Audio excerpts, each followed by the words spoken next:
कि ऐसे जयराम जैसे भाई कब और कैसे और किन हालात में पैदा होते हैं। 1.5 सालों से इस भाई को आंदोलन करते हुए देख रहा हूं, धूप में, पानी में, बरसात में।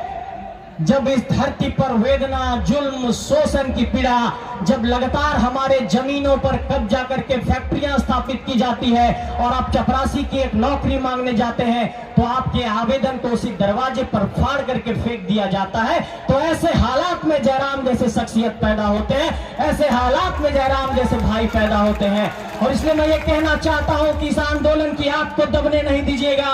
ये आग एक तरीके से झारखंड में एक नई क्रांति का जन्म करने जा रहा है। और मैं ये कहना चाहता हूं कि झारखंड की धरती में अगर हम लोगों को एक नए उलगुलान की तैयारी करनी है, अगर नए क्रांति की तैयारी करनी है, तो इस आंदोलन को आगे बढ़ाना होगा। और इस मन से ये ऐलान कर रहा हूं कि ये एक नए इनकलाब का ऐलान है, ये एक नए आंदोलन का ऐलान है, ये एक नए आगाज का ऐलान है, ये एक नए क्रांति का ऐलान है। ये क्रांति अब नहीं रुकेगी, ये क्रांति गांव गांव तक जाएगी और झारखंड के तमाम गांवों में जाकर के हम आंदोलन को लेकर के जाएंगे।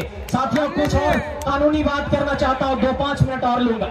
देखिए, जो लोग ये बात कहते हैं कि झारखंड की स्थानीय नीति और नियोजन नीति की जो मांग है, वो कभी कभी लोग कहते हैं कि ये असंवैधानिक मांग है, ये झारखंड के लोग गलत मांग कर रहे हैं। उनको हम ये कहना चाहते हैं कि अगर उनमें थोड़ी भी सलाहियत और कानून की समझ होगी तो बिहार राज्य पुनर्गठन अधिनियम 2000 की धारा 85 को पढ़ लेंगे।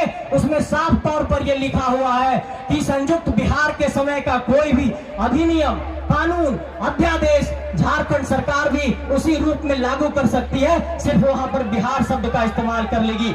और 3 मार्च 1982 को जो बिहार में स्थानीय नीति बनी थी, जब हम लोग 1982 में बिहार में थे तो वही स्थानीय नीति कायम थी। तो आज आपको खतियान लागू करने में क्या दिक्कत है? आपको खतियान आधारित स्थानीय नीति लागू करनी होगी, आपको अंतिम सर्वे के आधार पर स्थानीय नीति लागू करनी होगी, आपको नियोजन नीति लागू करनी होगी। और ये जो लोग कहते हैं कि 60 और 40 की नियोजन नीति भी यह झारखंडियों की मांग जायज नहीं है, हम उनको ये कहना चाहते हैं कि उनको कहिए कि संविधान का अनुच्छेद 16(3) पढ़ेंगे। उसमें साफ तौर पर लिखा है कि राज्य जो है अपने निवासियों के लिए स्थानीय आधार पर कानून भी बना सकती है नियुक्तियों के लिए।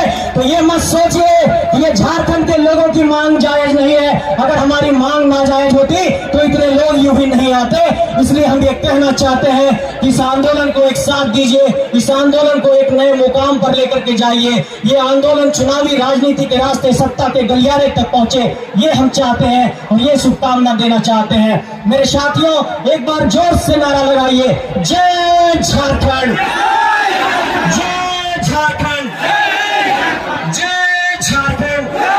क्या आप सबका इसमें साथ मिलने वाला है? किसी भी दल, राजनीतिक दल, वैसे जो उनके लोग लालच प्रपंच है उसके एजेंडा में नहीं फंसेंगे ना? संकल्प ले रहे हैं, विराट बाबू की कसम है, झूठ नहीं बोलिएगा। संकल्प लीजिए, इस धरती को एक नया आगाज देना है। और ये संगठन अब बन गया है, ये संगठन कोने कोने में जाएगा और झारखंड को एक नए रंग में रखेगा। आप सबको बहुत बहुत धन्यवाद, बहुत बहुत आभार, सबको प्रणाम, बहुत बहुत नमस्कार, बहुत बहुत धन्यवाद।